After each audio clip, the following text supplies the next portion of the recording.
When I don't believe love, still got love. You better show me some love.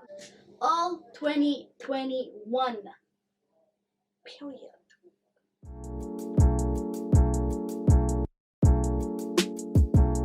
Hi guys, welcome back to my YouTube channel. My name is Khayadoll, and also thank you for clicking on this video.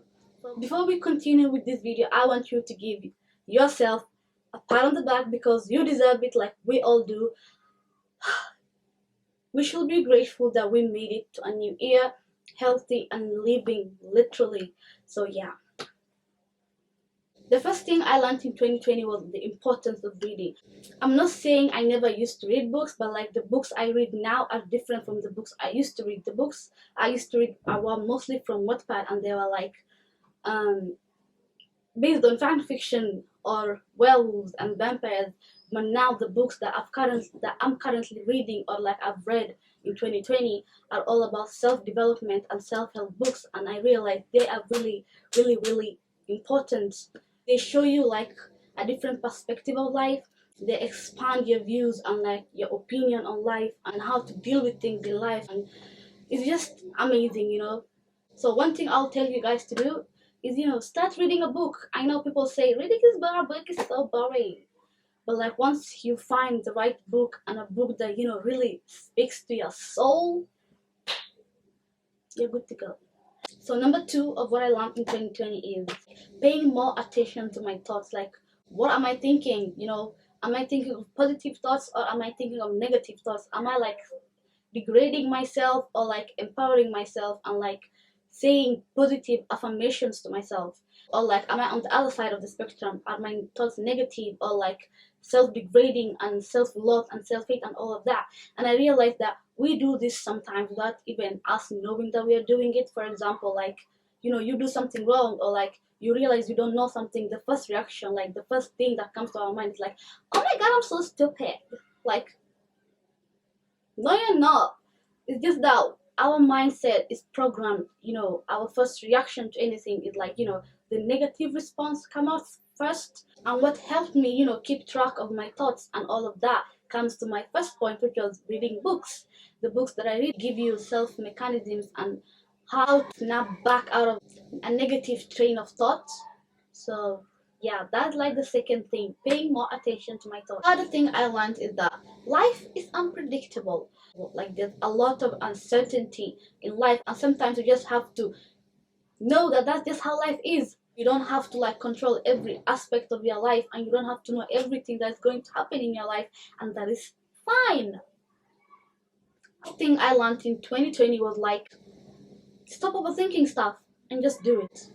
If you want to like do something, do it. If you want to start a YouTube channel, do it. If you want to like start a new business, do it. If you want to go to a new school, do it.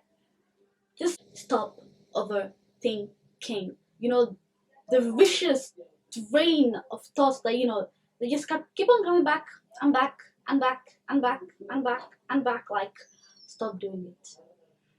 And it's really hard. Like, saying it is easy, but it's really hard. So it goes back to the second point that I said, paying more attention to your thoughts. So like, it kind of correlates, because when you're like paying more attention to your thoughts, you will know when you're overthinking, and like it's easier for you, you know, snap out of it and, you know, stop doing that. And now to the fifth thing that I learned in 2020. Number 5. I don't need to be everybody's friend.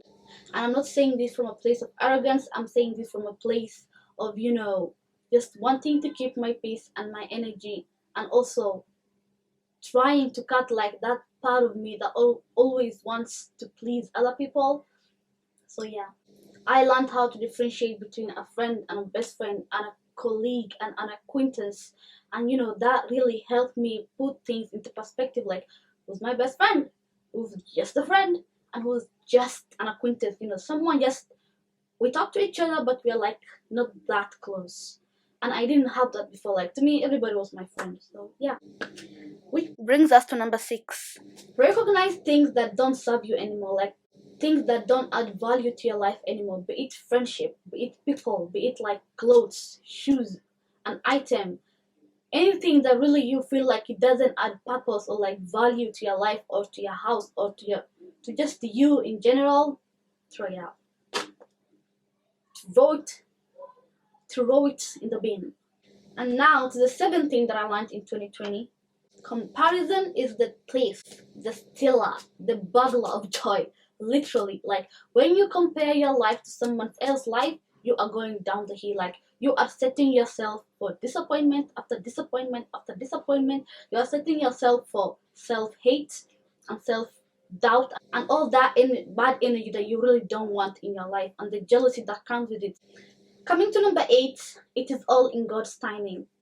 This is self-explanatory in itself, but what I mean is sometimes we see someone else's success and we feel like, why am I not successful? Because I'm doing the same thing as they're doing. Why me? Why this? You have to understand, like, when it's the right time for you to get what you really want, God will give it to you. It is in our best interest to wait and, trust God's timing and, be patient. Number 9, which is being confident, is key.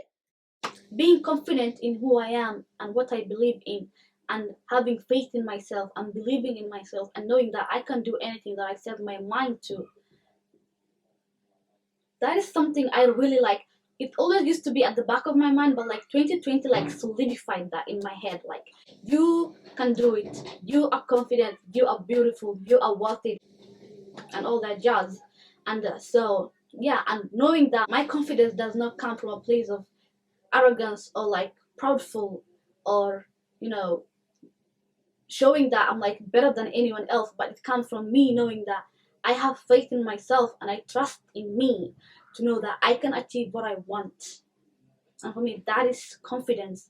And with me building my confidence with the realization that I really don't need to be validated by anybody. I really don't need to think about what so and so will say about me, because I know who I am and I'm proud of who I am and I'm proud of what I am becoming. So yeah, coming to the 10th thing, which is the most like important thing to have in your life: gratitude. Like, practicing gratitude is really important for you to achieve happiness, and for you to be happy with what you have to practice gratitude. Wake up every morning, thank God for seeing a new day where you can experience new things and like create new memories and new moments in your life. That is really special in itself, and you should be grateful for. Those are like the little things that will give you your happiness, your daily happiness. Being grateful doesn't mean like you are comfortable with what you have and you can be a high achiever or like aim for more. It means like you appreciate what you have and you're grateful for what you have, while also achieving higher and praying to God to give you more. There's a quote that I saw in a book that I'm currently reading, which is called Daring Greatly by Brené Brown, I guess that's the name, which says, "It is not joy that makes us grateful, it is gratitude that makes us joyful." I hope to see you guys on my next video. Bye!